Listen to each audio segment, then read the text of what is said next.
Delan. Max Delan, bonjour. Salut, Benoît. Bon, il y a un homme qui a été tué par balle dans l'ouest de l'île de Montréal. Ouais, ça faisait un petit bout de temps qu'on n'avait pas parlé de meurtre par arme à feu. Fusillade, ouais. Hier soir, vers 23h, c'est des citoyens qui appellent la police.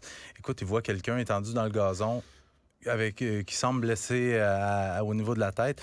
On est à l'angle des avenues Mimosa et Carson à Dorval. Donc, les policiers arrivent sur place et la victime, un homme âgé dans la mi-vingtaine, tué par arme à feu, une balle en pleine tête. Donc, le décès a été constaté sur place. Ce matin, c'était toujours barré. J'étais allé sur place. Important déploiement policier. On a dépêché le poste de commandement, les enquêteurs des crimes majeurs. Pour le moment, j'ai pas d'identité. Ce matin, ça fait quoi? Ça fait 12 heures, Ouais, là, tu sais? environ les scènes de meurtre, c'est à peu près ça. Je te dirais entre 10 puis 12 heures sur place là, pour...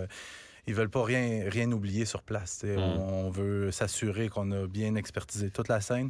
Pas faire un O.J. Simpson puis marcher dans des ça. flaques de sang. Puis, je comprends. Et pour le moment, la victime n'est pas encore identifiée. On ne sait pas encore c'est qui. Ouais, c'est donc, il y a vrai. un travail d'enquête qui va se faire à ce niveau-là.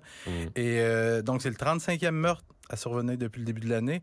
Et si on a une fin d'année le moindrement violente, Benoît, on va s'enligner pour l'année la plus meurtrière depuis 2010. Oh. Ouais. Bon, là, ce qu'on comprend, c'est que les livreurs de pizza ont un meilleur GPS que le SWAT. Je sais même pas par où commencer, Benoît. Quelle histoire. Dans le Journal de Montréal ce matin, il raconte l'histoire qui s'est produite, dans le fond, il y a 2 semaines à Saint-Amable. Les policiers du groupe tactique d'intervention du SPVM qui, eux, avaient un mandat pour aller chercher un homme, Martin Brouillard. Okay? Lui était mandat d'arrestation pour une histoire de violence conjugale. Et Martin Brouillard, lui, habite au sous-sol d'une maison. Mais les policiers ont défoncé la mauvaise porte. Ils sont arrivés sur place en pleine nuit, à 4h30 du matin, avec le bélier, défoncent la porte de chez Sabrina Landry et Marc-André Asselin, qui, eux, sont propriétaires de la maison, mais qui louent le sous-sol à leurs locataires. Les policiers qui rentrent là, mon vieux, lancent une grenade assourdissante. Et là, le petit couple est en train de dormir, il est 4h30 du matin. Et là, tout de suite, le gars, il a sa blonde à côté de lui, il se lève et lui, il a une arme à feu dans un coffret.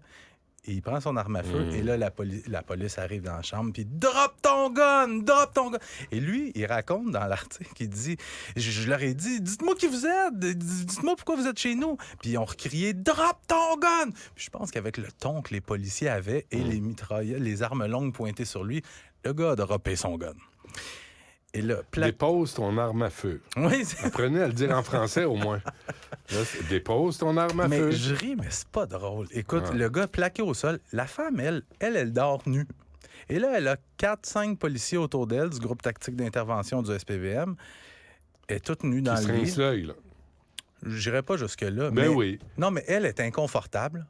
C'est la moindre des choses. Et là, le gars, il dit « Qu'est-ce que vous voulez? Qu'est-ce que vous faites chez nous? » Et là, 20 minutes à peu près plus tard, et les policiers ils disent « Monsieur Martin Brouillard, vous êtes en état d'arrestation. » Ils disent « C'est pas moi, Martin Brouillard, c'est mon locataire d'en bas. » Et là, ça a l'air que le visage des policiers a changé, mais au préalable, il s'était identifié. Il avait dit « Il veut là mes papiers, ma date de naissance et tout ça. » Benoît, c'est une job d'amateur qui a été faite là. C'est vraiment une job d'amateur. C'est grave. Hein? Parce que moi, je lance pas la pierre aux policiers du GTI, le SWAT, comme on l'appelle. Moi, je lance pas la pierre à eux parce qu'ils se sont fait dire « Vous pétez cette porte-là et vous rentrez, vous allez me chercher le gars à l'intérieur. » Le problème, c'est ceux qui ont fait la job de renseignement, la filature. Parce que forcément, avant de défoncer une porte d'entrée comme ça, il faut que tu sois bien préparé.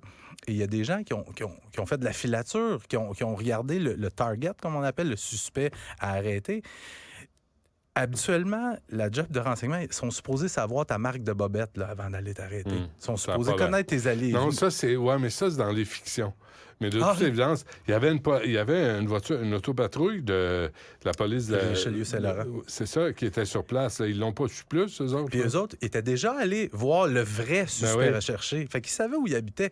Mais qu'est-ce qui s'est passé? Ça, il y a une enquête qui va le... Mais là, l'autre affaire dégueulasse là-dedans, c'est que ça s'est passé dans la nuit du 16 au 17 novembre. On est rendu le 30, puis il y a encore un plywood devant la maison. Ouais.